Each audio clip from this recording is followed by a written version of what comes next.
Okay, well, very nice to see you all and welcome to our third workshop from the Council for Global Problem Solving, because I have seen not every one of you, so just to let you know, the Council for Global Problem Solving is a circle of renowned think tanks and research institutions that gathered within this council and are committed to providing long-term policy advice to the G20 and associated international organizations. And this workshop series is meant to be a seminar series where CGP members present their G20 relevant activities to inform other members and to discuss about current research initiatives. And I'm very glad that today we have Guntram Wolf from Bruegel, who will present about decarbonization, and another presentation by Helmut Anheier and Edward Knudsen on responsible leadership in democracy. And we'll have the first half hour with Guntram, who will give a presentation. Then we have some time for discussion and questions. And then the second half an hour we will use for Helmut Anheier's and Edward Knudsen's talk and discussion. So let's jump right in. Guntram will explore whether decarbonization and economic growth are compatible, or whether the world economy needs to grow less to be able to reduce greenhouse gas emissions fast enough to reach net zero in 2050. And this talk is building on recent work at Bruegel, where Guntram is a director since 2013, and you probably know that he has done great research on European political economy and governance, fiscal, monetary and financial policy, climate change and geoeconomics. And actually the last time Guntram and I met was at a presentation from the Foreign Ministry in Germany on geoeconomics, but today we'll hear about decarbonization from you, Guntram, and I give the floor to you. You are welcome to ask questions in the chat or after the presentation. Well, thank you so much, Katharina, for hosting me, and thanks for your nice words. It's a pleasure to be here. And of course, the topic climate change and whether it is possible to decarbonize fast enough without ditching economic growth has multiple dimensions. One of the dimensions is the geopolitical one, but today I really want to much more focus on the basics and really try to understand to what extent it will or will not be possible to decarbonize fast enough. And before I start entering my discussion, let me try to get the screen up running. Wait, let me see whether, is this visible, Katharina? Yes, now we can see it, but maybe you can switch it to the presenter mode. Okay, so let me try to do this here. So slideshow.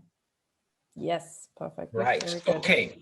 So this is joint work with Simone Tagliapietra and Klaas Lennertz, both at Bruegel. So let me jump right in. So there is a pretty vivid debate between, I would say, two polar cases. One case is called the so-called green growth literature. Basically, argues that it is possible to address climate change while at the same time continuing to grow economically. There's even those institutions that argue that rapid climate action might even generate growth on its own. The European Commission president, for example, has said that the Europe's Green Deal is Europe's growth strategy, so implying that the rapid decarbonization efforts are totally compatible with continued or even higher economic growth. And then there is, I would say, an opposite camp, perhaps most prominently represented by Greta Thunberg, who essentially says, look, there's planetary boundaries and we have to actually end our current growth model and do something else and accept less growth or perhaps even negative growth so that we achieve our climate targets. Now, put that into, let's say, more technical and economic terms.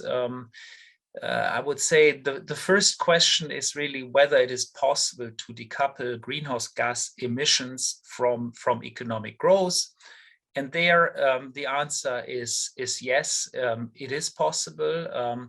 The more controversial question, however, is, whether this decoupling can be done quickly enough and strongly enough so that we stay within, the world stays within the current carbon budget that the IPCC and other institutions calculate to be necessary, to be the carbon budget that would be compatible with the 1.5 degrees Celsius goal.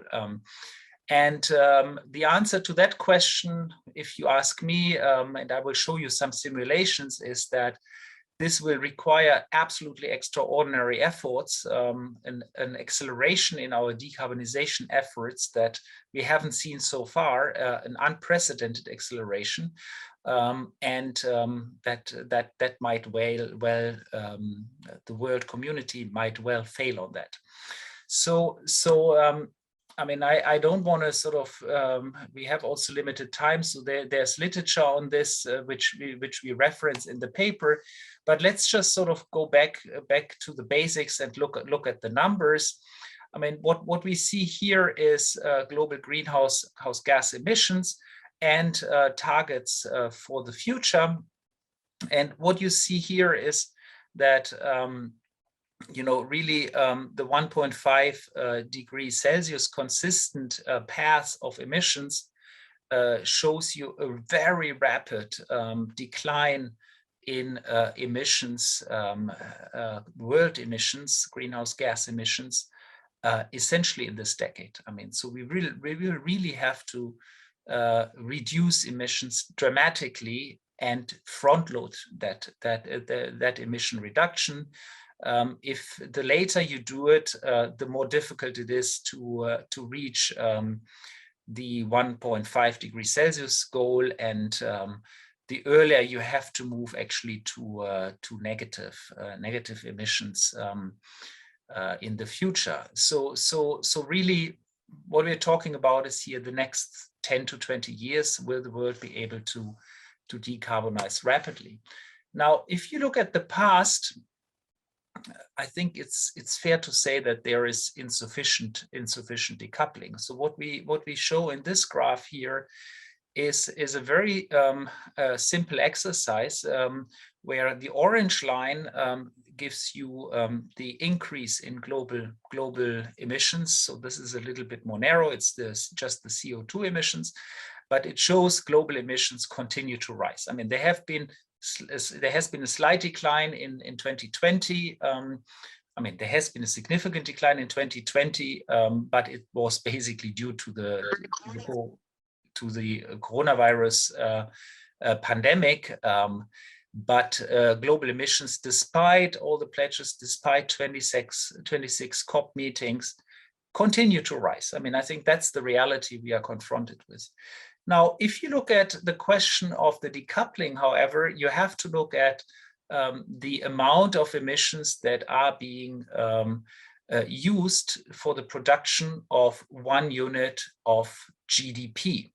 And that's what the gray line shows. The gray line shows that every year, in fact, the world economy needs a little bit less of emissions per unit of GDP. Right, so we are decoupling in that sense.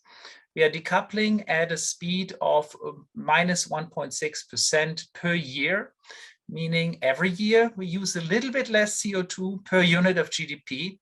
But given the fact that that reduction speed is only at minus 1.6, while global GDP growth is above 3%, results in arithmetically into continued positive growth of emissions. And of course, we need to turn that pictures in a way so that emissions not just stop growing, but actually start falling very rapidly. So how do we get there? how can we think further of this? And so what we did in this paper is a pretty simple exercise. We decomposed emission growth in the so-called with the so-called Kaya identity. So this is an identity that equates emissions into the subcomponents driving these emissions. So this is just mathematically, it's just an identity, but basically you can decompose emission growth into population growth, GDP per capita growth, energy use per unit of GDP, and emissions per unit of energy. And if you look at that, you can basically compute what it would take. So sort of construct a sort of counterfactual, compute what it would take to bring down emissions rapidly enough, while assuming that population and GDP per capita growth stay as projected. So that would be basically the proposition of green growth, right? I mean, the degrowth proposition would be to say, well, we stop growing, or we even decrease GDP per capita. Or actually, there's also literature which we don't really discuss, but there are some people are even arguing that the key will be to control population growth. But I think there's a variety of reasons why that is not a suitable avenue to pursue. So basically, in our exercise, what we do is we keep population projections as given by the OECD as exogenous. We keep GDP per capita projections as exogenous, and we focus on the last two parts of this identity. And so just to get the numbers, and I'm sorry, these are, I don't know if you can read this table, it's probably pretty small on your screen. But basically, let's just focus on the box for the world, so not for the various other jurisdictions. So let's focus on the world, and just get the numbers, and I'll walk you through the numbers of this identity so that we have a better understanding of what we are talking about here. So let's start with the I don't know if you can see the screen here. Okay, can you see my mouse actually? I think you can. Huh? So when we start with sort of the basic metric, which is the CO2 emissions per unit of GDP, I mentioned to you the minus 1.6. So every year we need minus 1.6. So we need 1.6% less emissions per unit of GDP. That's the historical numbers from 95 to 2018. You can take a longer period, historical period, and then the number will go down a little bit, but not much. I mean, it's pretty linear actually so far. And then, you know, the future scenario basically starts from the IPCC decarbonization path that would be compatible with the 1.5 degrees Celsius goal. And you know, the number we need here is to reach the net zero by 2050, essentially is almost minus 10% per year. Now, how do we come to these various numbers? Well, as I mentioned, we take population growth as exogenous. We take real GDP per capita growth as exogenous. These numbers are OECD numbers, so they are just sort of long-term projections, and you can debate them forever whether they are correct. The population growth numbers are pretty correct. I mean, we are pretty good in projecting 30 years population growth. For GDP, it's of course much more difficult, but we are basically taking that as exogenous. And then we are coming to the third and the fourth term of the Kaya identity. And what we did here is basically we are in this scenario, we're just assuming that the energy intensity of GDP continues to fall at the same speed as before, right? So we are not saying that all of a sudden our economies become economies that do not use energy. So we are just continuing the trend of energy use that was there before. And as you saw historically, the energy use has been falling, and that is due, for example, to the fact that our economies are gradually shifting from more manufacturing intensive to more services intensive industries, and the service sector uses less energy than the manufacturing sector. And that's just a sort of normal change in the composition of our economy. So we assume that that just stays constant, this decline. Then the question is, what does it take? Well, it basically just takes a very rapid decarbonization of the energy system. So electricity and other forms of energy need to be produced without emissions very soon, and that has to happen actually very fast. Question, is it possible? Is it actually possible to achieve that? Well, I think the first sign of hope is that in the EU, historically, the numbers look slightly better than in the world. So we are already decarbonizing our energy system. It's slow, but we are doing it. In the US, it's actually also happening already. So that's already one piece of evidence suggesting that it might be possible to actually do this. But I think a more hopefully convincing piece of evidence is that the price of producing clean energy has dramatically fallen in the last 10 years. In fact, we looked at this study here from Lazare. They compute that the costs declined by 70 to 80% for solar and wind in the last 10 years. And I think this chart is very telling. In 2010, emission intensive production of energy was, and this is all unsubsidized, was significantly cheaper than wind and solar based production of energy. In 2020, the picture actually reversed. So it is now cheaper to produce energy, electricity, by wind and solar than it is by gas or coal. So this is a piece of evidence suggesting, well, there might actually be some hope and we might actually be able to do it. However, to really, and I think I'm already getting to the end of my talk, to really get there, massive investments are needed. It's not just about the electricity system, it's many, many sectors where technology is still more expensive and the infrastructure investments are huge. We've worked quite a lot on the necessary investments. The investments are in the order of magnitude of 2% of GDP per year for basically the next 2 decades. These are estimates for the European Union, but world estimates are quite similar. So it's a massive investment that is ahead of us, which of course hasn't really started and where a lot of action is actually still needed to get there.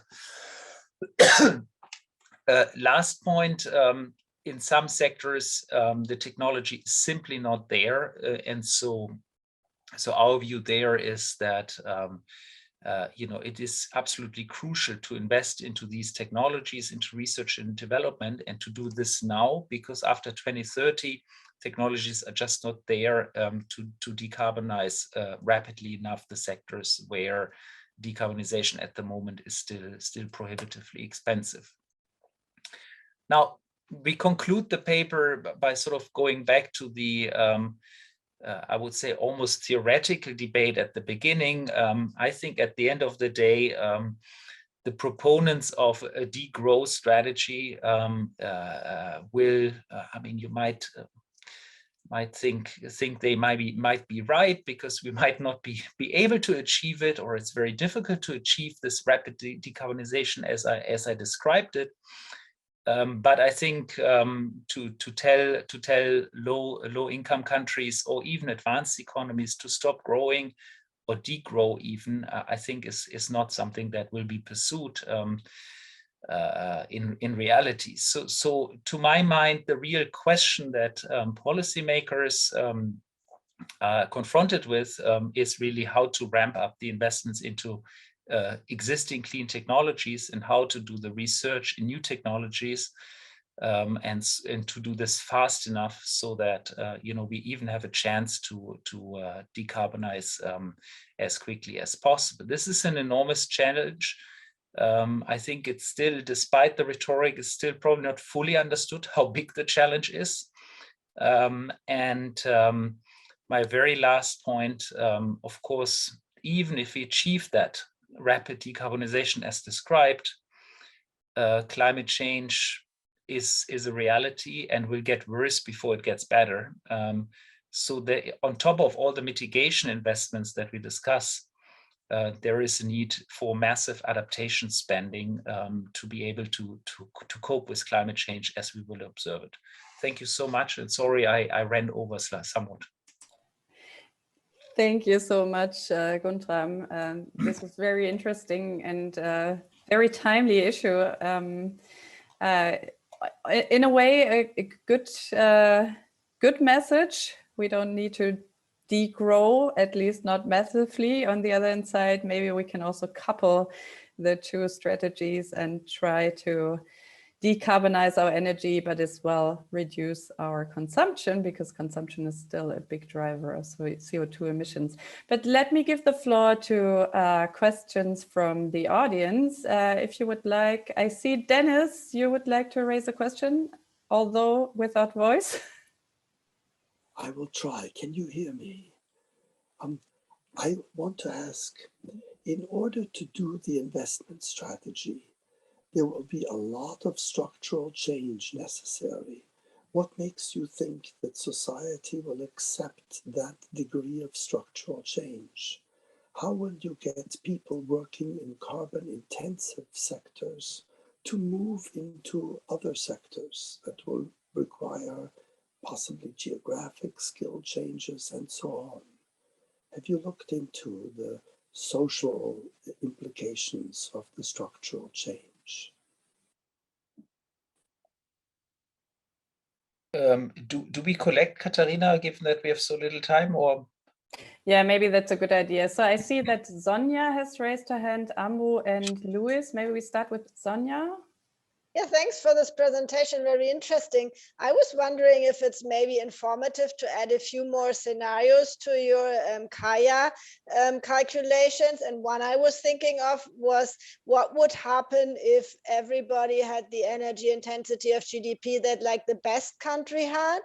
So because for me, I was less optimistic than maybe Katharina's conclusions. If you really see how much more these technological development has to be compared to what we've seen in the past, I would rather think it's really a large challenge.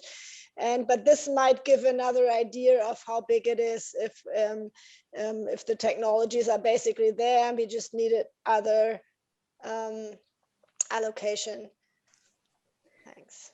Thank you, Sonja. Anbu? Yeah, and thank you. I think it's very interesting paper, and I had two inquiries. One is the technical and another is the perceptual. In the technical, you mentioned about these changes in the carbon industry from 2019 to 2020. This energy intensity changes is minus 1.7 and carbon industry is minus 8.2. I think it should be reversed.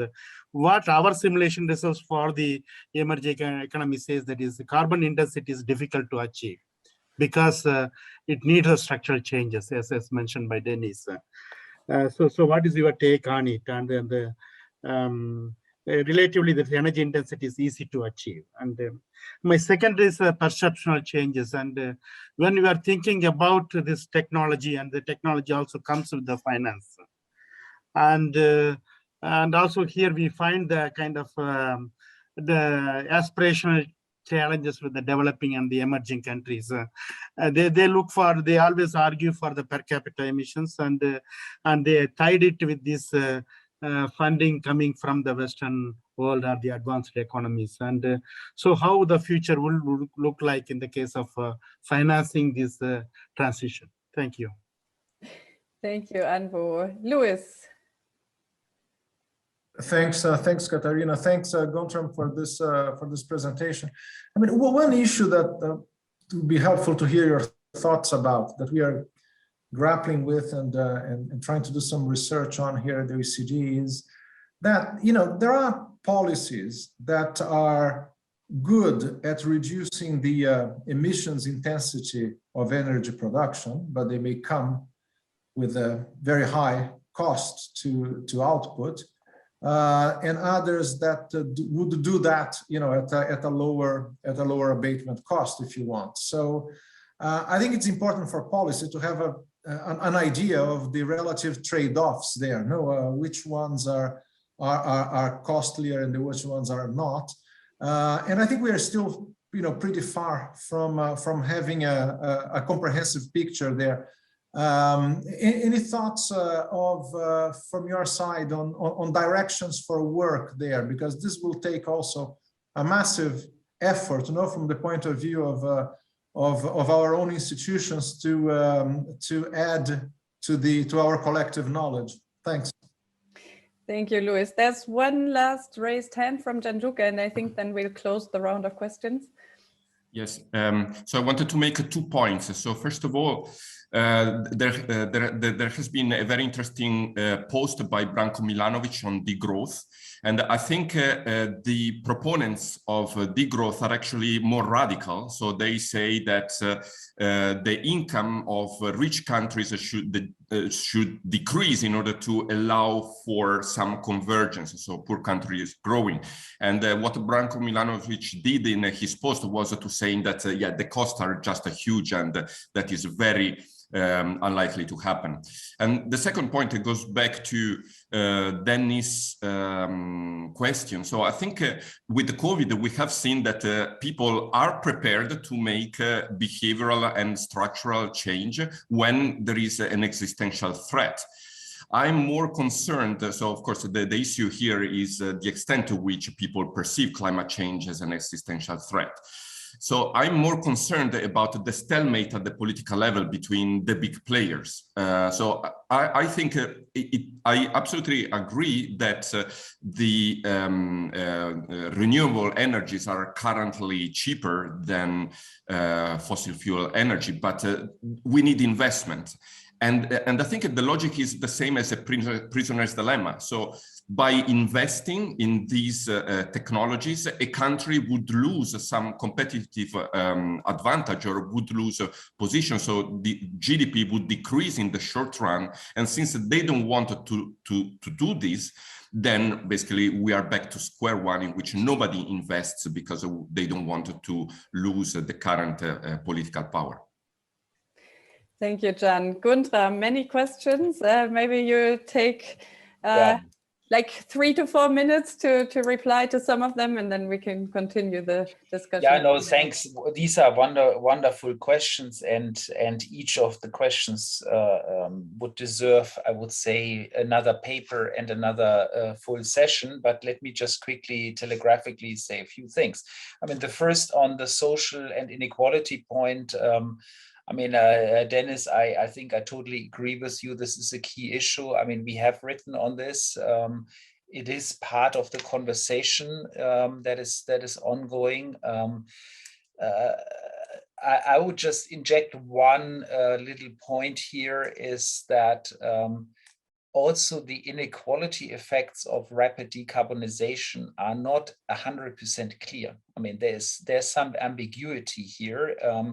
In particular, because the more rapid you do the decarbonization, the more you will affect asset prices of existing assets, and assets are not distributed equally in our economies. So in some respects, rapid decarbonization might even have some equalizing effect. But of course, I totally agree with you. Carbon taxes, etc., are regressive taxes, and so have basically a negative effect on the poorer part of society, and therefore we have to think, I think, as policymakers, immediately from the beginning. When you talk about decarbonization, you have to talk about social policies as well. On more scenarios added, that's a great suggestion. I will take that with me. On the question of per capita The cost of output of various decarbonization measures. I totally agree with that suggestion from the colleague at the OECD. I mean, there are studies, of course, and we know that there are some policies that are less costly to implement at this stage. And I think policymakers do prioritize those measures. And if you look at the Fit for 55 package of the European Commission, for example, the European package, I mean, there is a prioritization of certain decarbonization measures, also according to the fact that they have less negative growth impact. And some of the decarbonization measures, which currently are prohibitively still expensive, are planned for after 2030. And so the key is, can you get the technology and the investments into the technology done now so that after 2030, you can actually move ahead with those.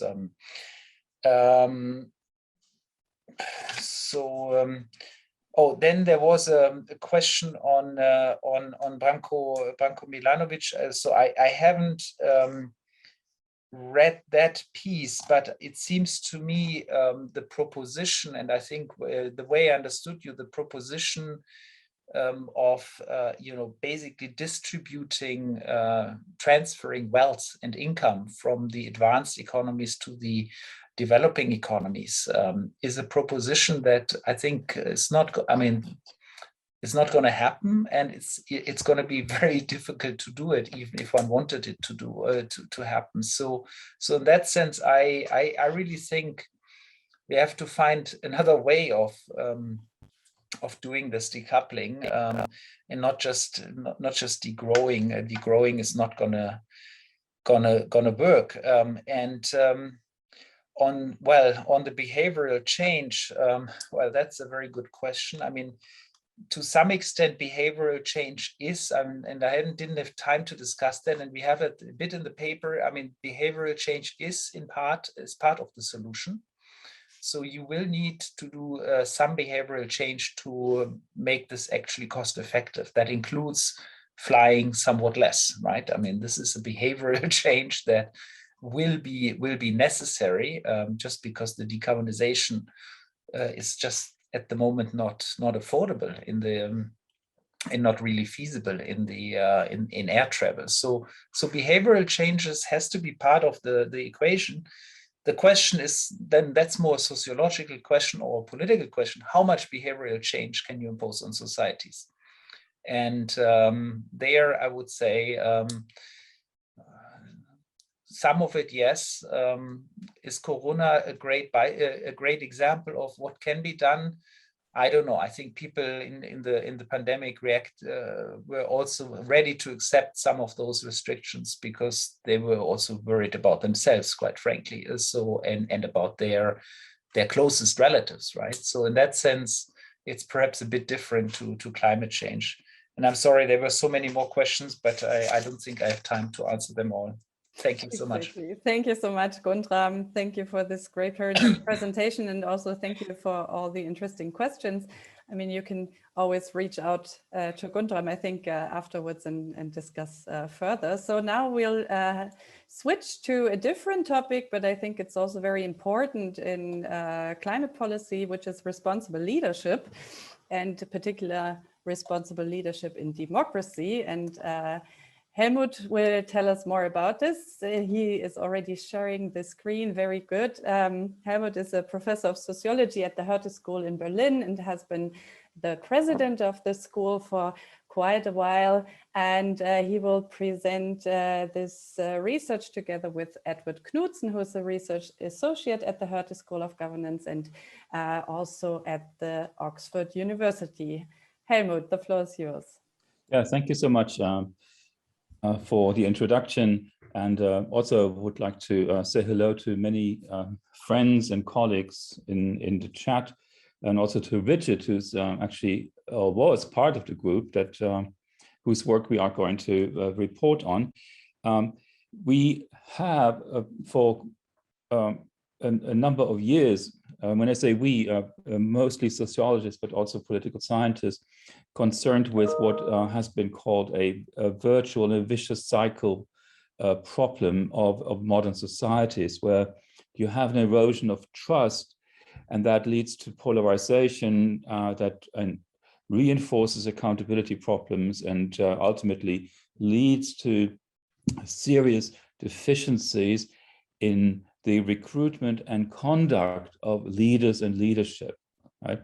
And we were asked by the Club de Madrid, which is an NGO of former heads of state of democratic countries, to look into this issue. And we thought that a relationship between trust and leadership is really, really critical in that behalf. We also were aware that there is really a very rich body of literature here, right? And many have thought about it. And the intent of the working group was less to add to that literature in terms of theory building and conceptual advancement and empirics.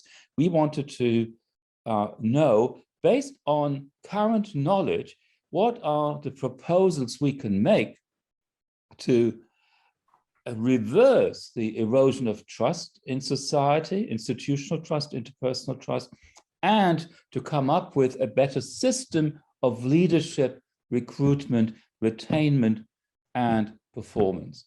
So the presentation that we'll now have continued by Ted will look into the background very briefly, and then we'll turn to concrete policy suggestion.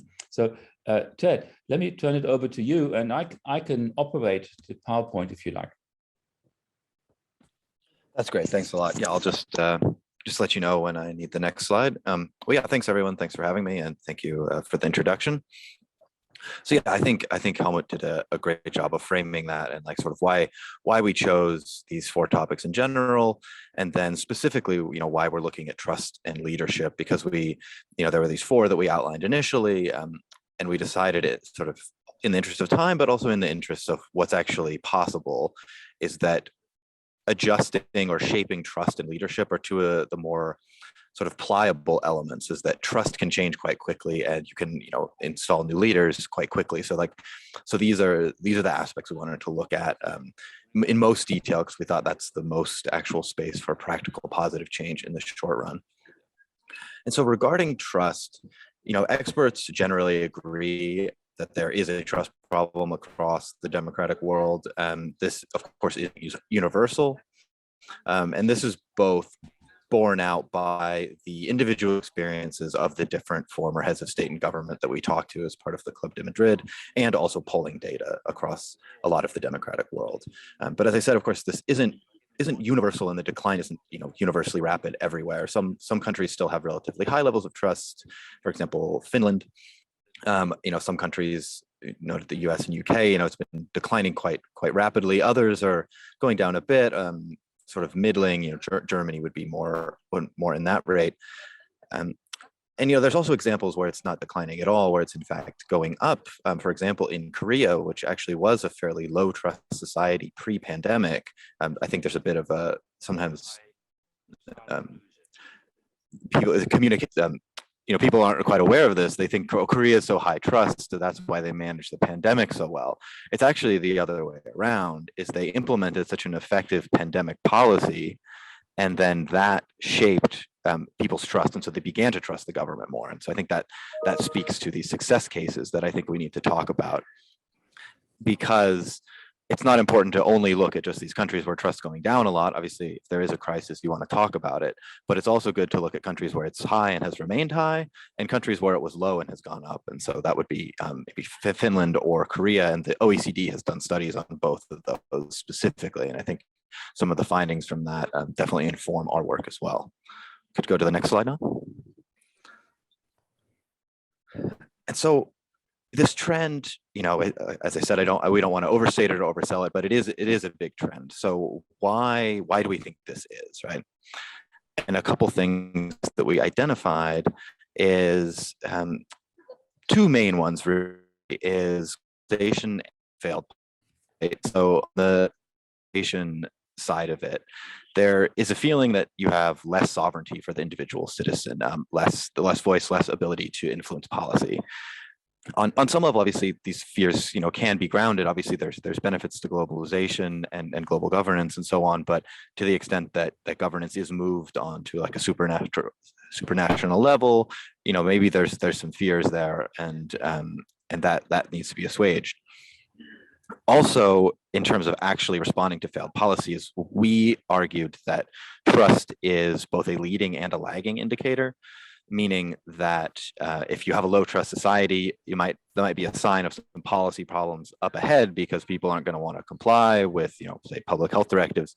It's also a lagging indicator because if the government has not been responding to citizens' needs for a while and has not been doing what the people need, trust is going to erode as a result. And so this gets also into what we talk about, for virtuous and vicious cycles, right? Is you can get kind of stuck in this doom loop of low trust, and then maybe post 2008 you lose some trust because there's mismanagement, and then when you actually need people to listen to the government in COVID, they're not willing to do it because you kind of blew it a decade earlier. And so this is kind of what we're talking about there. And the other thing that we talked about here that I think is important, and also in terms of this idea of like a cycle, is that if there has been this kind of a leadership vacuum which creates this, or failed policies that make it difficult for people, then the trust gaps create an opening for more demagogic styles of leadership, which then exploit that for their own political gain, and then actually not only just feed on that, but then exacerbate that themselves by saying, oh, look, you can't trust these people, they're all corrupt. And so, they might take what is a legitimate lack of trust for maybe some things that haven't been delivered for the population, and then drive a wedge through that, exploit it, and make the situation even worse. And so I think in all of this, it's important to look at the kind of cycles and also the dual causality, really. I think in what I found in some of the literature on trust is it can be a bit one-sided. It can say, oh, well, the government, trust is required for good governance, so the people just trust the government, right? Well, it doesn't work to put all the onus on the population to just trust and then comply, right? The government needs to also deliver for the people in order to earn the trust, and then that increases a sort of positive cycle. And so both are obviously important, but looking at the interconnectedness and how none of this is unidirectional is something that really informed a lot of the paper and informed a lot of the recommendations that we looked at, which for both trust and leadership, which Helmut will get into in just a bit after I finish my segment. And I think I just have one more slide that I'll talk about before handing it off. Oops. All good. Yep. Oh, I think one before. Yeah, there we go. And so when we talk about these recommendations that we made, that I said Professor Anhar will get into, one thing that was clear in our writing and our consultations with experts is that it's not enough to go back to the sort of like a pre-crisis era or the status quo ante, or some kind of imagined golden age, right? I mean, it's tough to say exactly what that would be. I guess the pre-2008, the 90s, like people always kind of want to go pre-crisis, but then you say, well, point to a time when everything was great, and then they struggle a bit there. And so we don't want to say that there's some like great time where everything was perfect and then shoot for that. We want to say, okay, how do we maybe look at certain aspects of the past that were better and try to shoot for those, but also go beyond, because of course that thing that happened in the past laid the groundwork for this crisis of trust that we're in today. We can't just say we want to go backwards. Also, it's very important to say what is a long-term challenge and what's a short-term challenge, where there's sort of like seemingly like these sort of structural issues that are leading to a lack of trust, and where it might just be a bit more of a one-off or specific thing. I think an example there would be, you've seen kind of the fragmentation and polarization of US politics and declining trust and sort of cohesiveness of social life for several decades now. That seems like a pretty structural case. In some say European countries now that were fairly high trust, but maybe specific COVID regulations have angered some people, and so people have their reported trust in the government has gone down recently. That would be a bit more of a specific thing. I don't think it might not speak to a broader problem. It's obviously tough to totally disentangle that, but identifying what the sort of temporal nature of the problem is very important here as well. And then finally, something else that came up in our research and our consultations is there's also an international dimension to this, right? It's not just each country is its little like self-contained thing, and you can solve it there. Because really, for the first time in several decades, there's a kind of a geopolitical challenge to the sort of democratic Western countries, and really an ideological alternative. And so not only is it sort of declining trust in a specific class of leaders within a country that could happen, it's also the democratic model in general seems like it, maybe not under threat, but it certainly has a challenge. And if the sort of more Chinese state capitalism model looks like it delivers better for people, if they handle pandemics better, if they provide better quality of life, so on, that's going to pose a real sort of material and ideological threat to people's trust in their governments, and not just the government, but the system in general. And so I think that's a sort of a broader, like higher order challenge, but one that's worth keeping in mind when we talk about this as well. And so I'll hand it off now to Helmut on the recommendations. Thanks a lot. Yeah, thank you, Dan. We spent most of the time talking about recommendations and vetting them. And there are two kinds of recommendations that we came up with: trust-related and leadership-related. And of course, we knew that the two measures would have to be intimately connected at some point. And rather than going through all of them, because we have a rather long list that we came up with, I just want to highlight two around trust and two around leadership. First, we have to counteract the impact of the decade-long policy neglect to what we call the civic infrastructure. And I think the United States is a very, very good example of this neglect, where schools dropped civics from the curriculum. And so we have a generation of Americans growing up knowing very little about how the political system operates. So there is a civic illiteracy in in quite a number of Western democracies that we are now seeing having a negative impact on trust levels in society. So investing massively in civic infrastructure, starting from preschool to adult life, and making it possible for people to have, as we would refer to it, many, many positive encounters in everyday life and being knowledgeable about how society operates.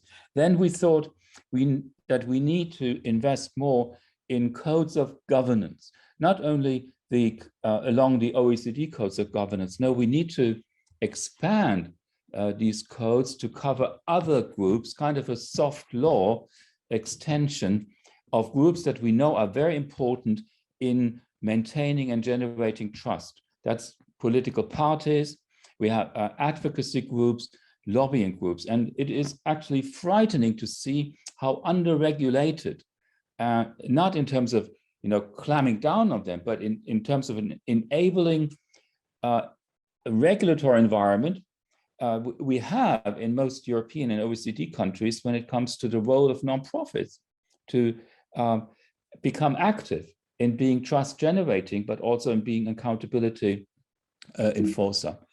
And finally, on leadership, Ted has already said that we do have this erosion in democracy, and there's a certain temptation, an autocratic temptation around the strong man. And we have those examples of the Putins, right, and the Xis of this world. And I think we need to elevate the level of public discourse around leadership to bring into focus some of the really, really important insights that we have had for a long time when it comes to political leadership. And just one example is Max Weber's distinction between the ethics of personal conviction and the ethics of responsibility. And the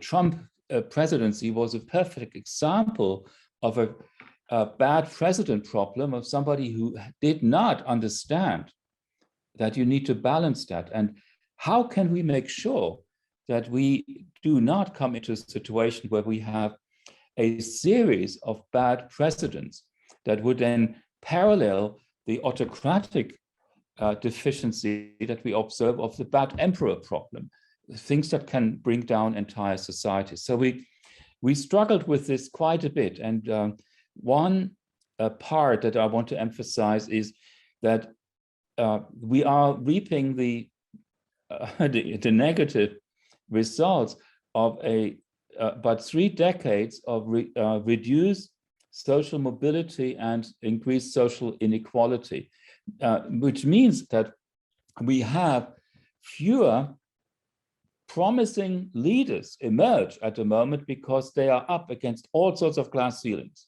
as they go along. And we're facing what has been called the lost Einstein problem in a very, very serious way, not only in the United States, where we have good data on in a way, the waste that we have in society when it comes to good talent, right? And we need to expand this kind of thinking, and how do we make sure that we have a pipeline of future leaders coming not through the conventional way, through universities or through the parties, but what are new avenues? And can we think about cross-sector mentorship systems, and so that they also emphasize a different, you might say, leadership repertoire that we need, right? We need technocratic leadership, right? Think about Draghi in Italy. We need moral leadership, and we need those who can change societies and mobilize. So the charismatic leaders, right? So how can we make sure that we have a supply of these leaders? That is how far we got, and we know that we're not at the end of the debate, and we'd like to move it forward. And as Dennis knows, there is an interest on our behalf to bring this kind of thinking into the current T20 debate. But I'm not sure, and there we probably need your help, how we would fit into what the Indonesian presidency has foreseen so far. So let me leave it there, and thank you for your attention.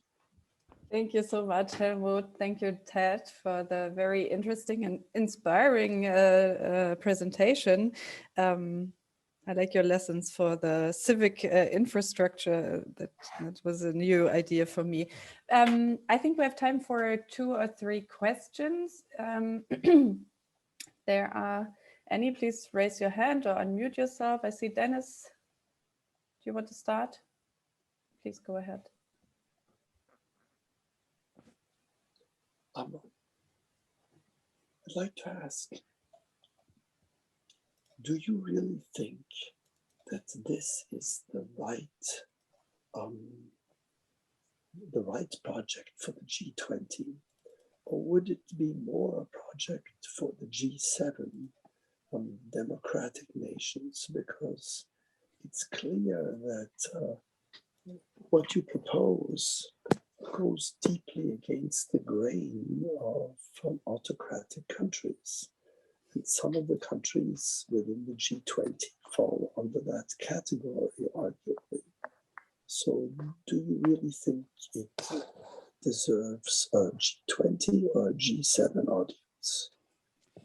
Can I just respond to that quickly? Yes. Because you are absolutely right. I think we're much better to think about the G20, the G7 for this kind of project. And if you have any ideas how we can connect, we'd be more than happy to hear from this. Yeah, thank you.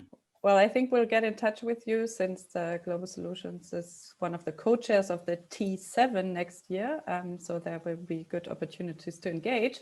I see that there are 2 questions, Richard and Gianluca. Maybe we take Richard's question first, then Gianluca's, and then you can reply to that, okay. Both questions, yes?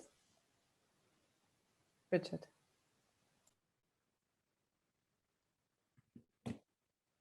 I think you're muted, Richard.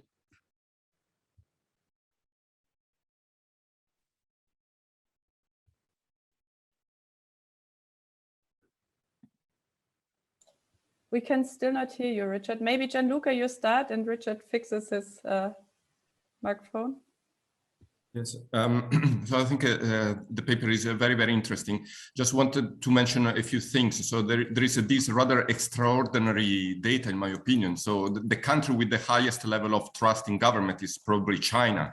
where, according to international surveys, trust is as high as 90%. Actually, according to the Edelman barometer, the trust in others decreased in China over the last, I think in the last measurement that was in 2020. I think this might signal something momentous, I would say. So my question is really about, I'm sure that you're aware of the work of Pippa Norris, Ronald Inglehart on critical citizenship. So basically what they say is that we don't want 100% trust in governments. We want critical citizens. And so a marginal degree of distrust is actually positive in order to, foster the necessary checking of the politicians' work. So I agree that probably now the level of trust in governments is way too low, but I think we have to bear in mind that some level of criticism and also some level of conflict in the society is actually positive. Thank you, John. Richard, would you like to try again, or we postpone? Richard is writing that he asked about deliberative democracy and participatory democracy. Are you optimistic those approaches can help with trust and accountability? And Helmut or Ted, you have 2 minutes to reply to the 2 questions. Ted, you go first. Sure, I would just add, on the first point that I definitely agree, and try to allude to that concept right here. If we're not, our goal here is not to just get everyone to 100% blindly trust everything the government does and totally say, and go along with that at all. And like you said, the critical citizenship idea is really important. That there should be skepticism, but at the point where it's just sort of like where the society doesn't function anymore, right? And you just can't get people to go along with things that are kind of societally beneficial. And so trying to get it kind of to that level where there's a healthy skepticism, but you can also actually go along and sort of face the challenges that we do now, especially as that looks more, those challenges do look more momentous than at any time in recent memory. Yeah, quickly to the first question. Our thinking is concentrated on democratic countries. So we really didn't explore China or other countries too much. We know that trust in Russia is was up under Putin, right? But this is a different kettle of fish, so to speak, when we talk about trust in a democratic society. And democracy, of course, and I think Gianluca hinted at that, involves always a certain level of distrust, right? And we always said that Americans are born with a particular gene, and that is to distrust the government. But that only gets you so far. And that brings me to what Richard has written in the chat. Yes, absolutely. I think deliberative participatory democracy are a way forward, and but you need the right citizens for that. And I think we're just failing, certainly in the US and to some extent in other countries, to have a generation ready to actively and effectively participate in democracy. Right, so the civic literacy is declining, and with that, then come all the ill effects that we observe. Right.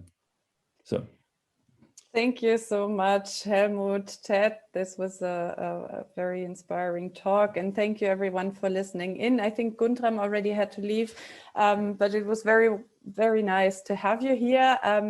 We will continue with this workshop series next year, and we'll do it regularly every second month.